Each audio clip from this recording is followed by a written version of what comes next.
Welcome back to Stuff About Tutorials. Today we are talking about how to see the total screen time on Tecno Mobile. Why would you want to know how to see the total screen time on Tecno Mobile? Well, maybe it is your first time using Tecno and not sure how to see the total screen time on Tecno Mobile. So today I am going to show you how to see the total screen time on Tecno Mobile.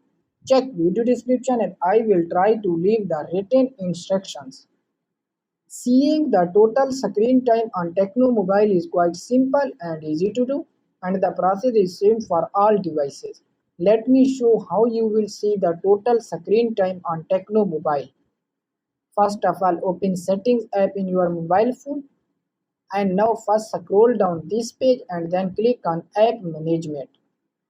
And now in this screen, click on Screen Time, and it shows that my time on screen for today.